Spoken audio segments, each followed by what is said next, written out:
11.5 is recursion. What recursion is, before we get started, is a process where you have a formula and you have a starting number. You put that number in the formula, you get out an answer. The answer that you get out, you put back in the formula. You get an answer from that, you put that back in the formula, get an answer from that, and it keeps going.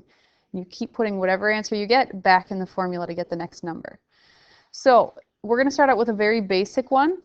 Now, this notation right here, so an is a term, correct? What would an plus 1 be? The term right after that.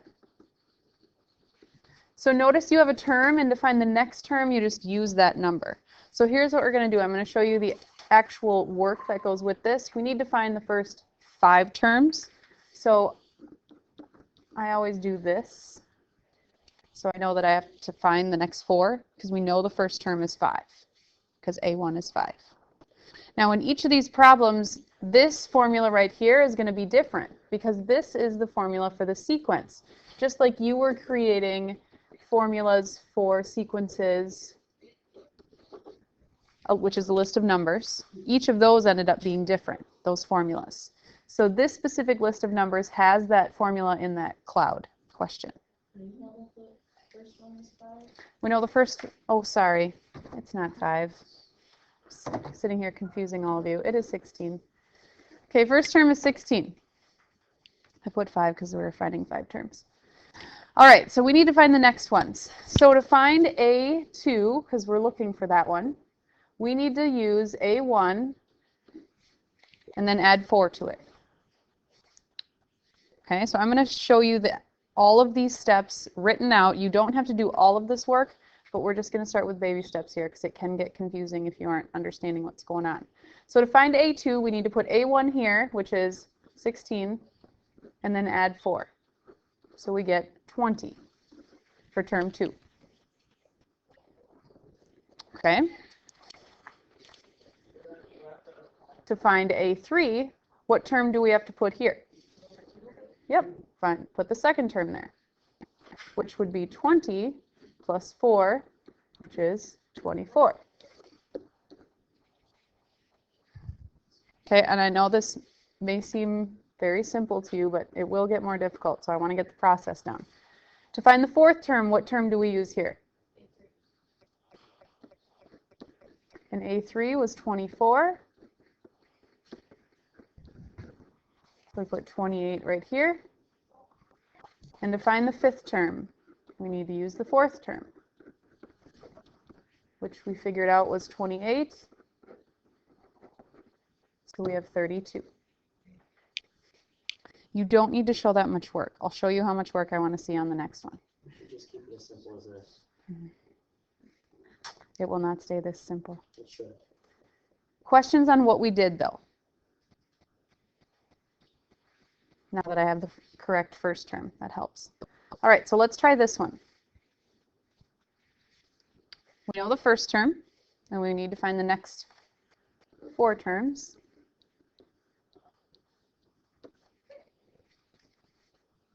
And this time our formula is an plus 1 is equal to 3an minus n.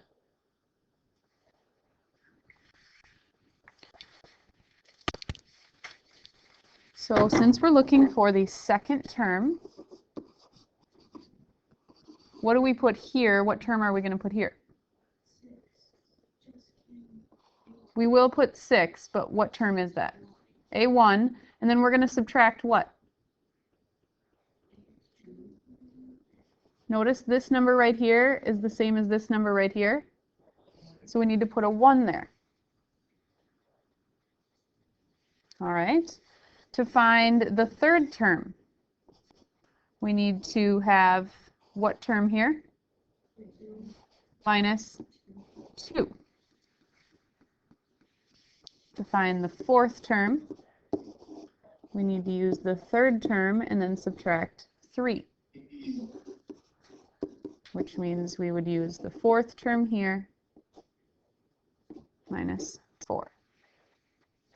So that's how that one works. So if you ever have a value of n that you're subtracting, it needs to match whatever term you're using.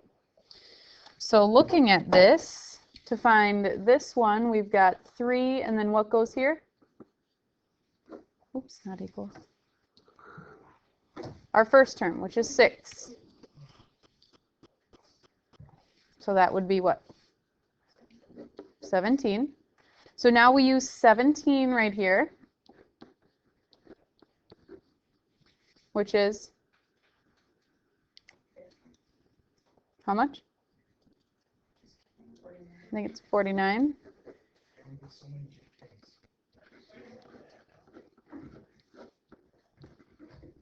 What's that one?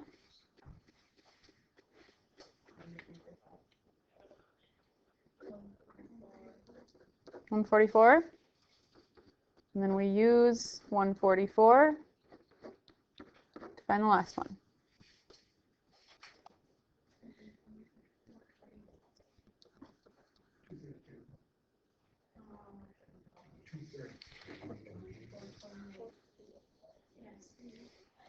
What is it? All right, so the part that I want to see for work is right here. I want to see what numbers you're putting in and how you're using the formula. This part is not necessary, but does help some people to write it out. Okay, so this is the work that I want to see on the test, so that you can create your list of numbers. Other questions? No? All right, let's try one where they have 2 terms in it. So this one, they have the first and second term given to us because it uses 2 terms in its formula. So write down those 3 pieces of information, and I'll get this started.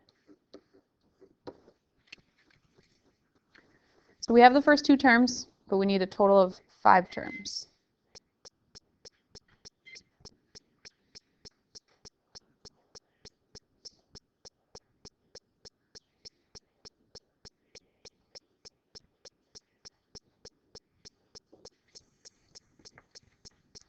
All right, so our formula says right here, and this is the amount of work that I need to see, we're going to be taking 3 times a term plus 2 times another term.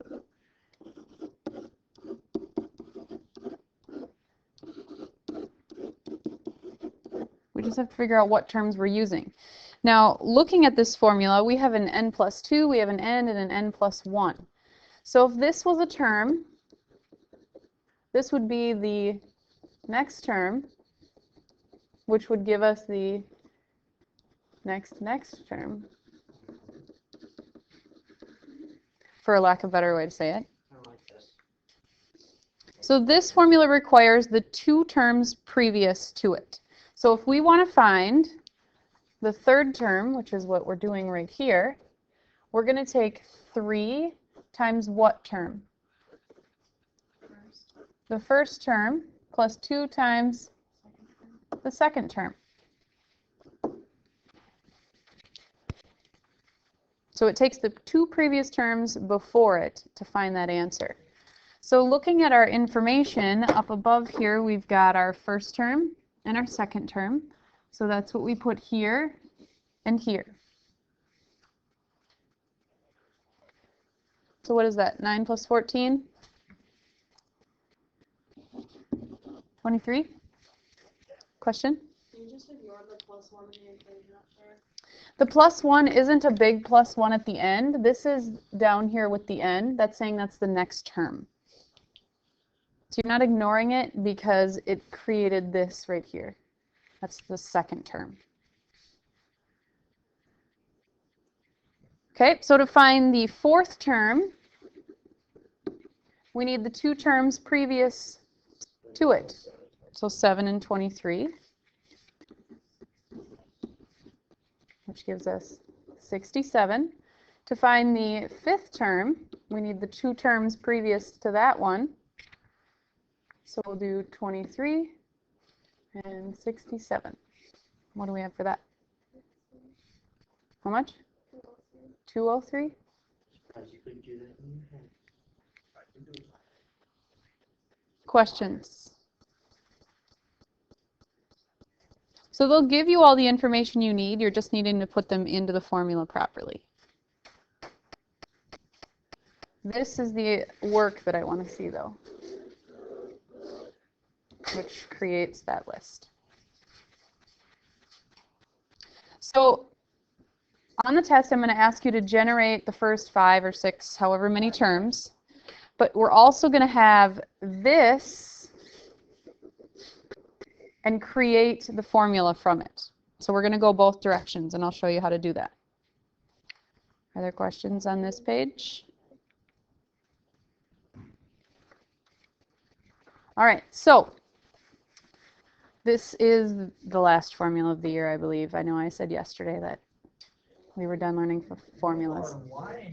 Yep, because I forgot about this one. All right, so this one is also on the board. You don't have to memorize it. This is how we write a recursive formula. So I'll show you the steps. It's very simple. I don't believe you. Well, believe me. So this would be your recursive formula. Starts with 16, goes to 10, then 7, then 5.5.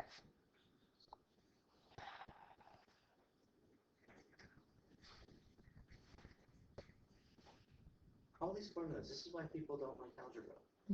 Sometimes I don't like math. I love algebra. People ask you, All right, so this would be our list of numbers. First step is to find what is the arithmetic difference between all of them. So all I did was write that 16 minus 6 is 10. That's why I wrote minus 6. So how is it changing arithmetically? So what are you adding or subtracting each time? So from 10 to 7, you're subtracting 3. From 7 to 5.5, you're subtracting 1.5. That's all I wrote down. Now, in between these, there's a geometric pattern. What are we multiplying by each time to get there?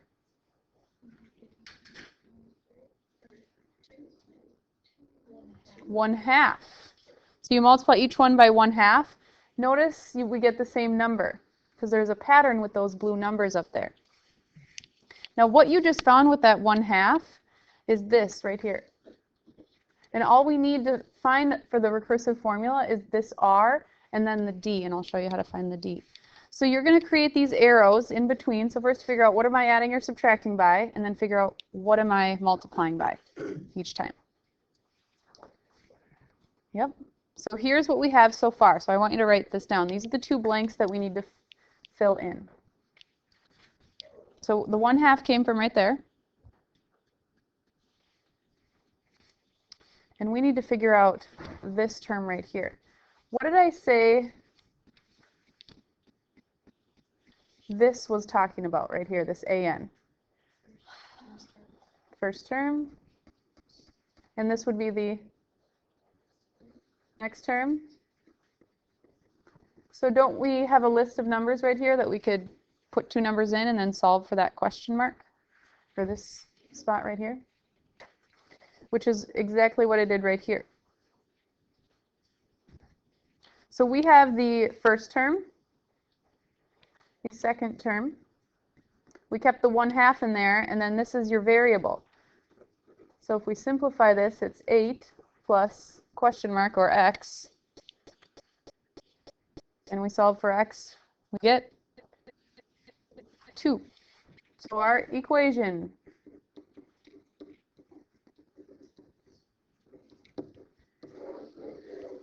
is right here, and then you always name the first term. A1 is 16, so that people can generate that list of numbers.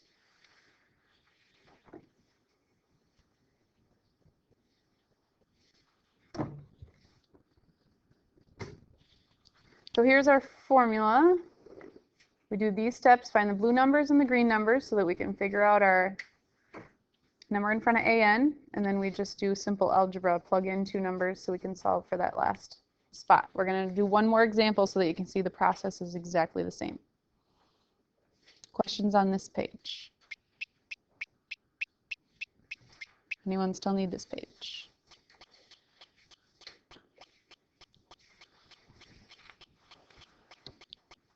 All right, so here's our second example. 5, 14, 41, 122. So let's draw some arrows in between here. How is it changing from here to here?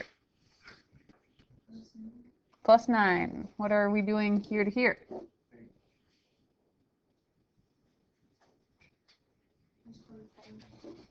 And what are we doing here to here?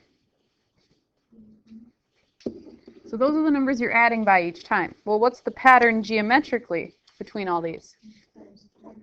You're multiplying by 3. So we have part of the formula already. We just need to figure out what goes here. So remember, we put our first term here, second term here, and then we can solve. So our second term, we've got this. We've got our first term, plus we don't know. So we solve this very simple problem, and we get what? -1. Put a -1 there, and all we have to do is name the first term. So let's write this a little bit cleaner here. N plus 1, 3, an minus 1.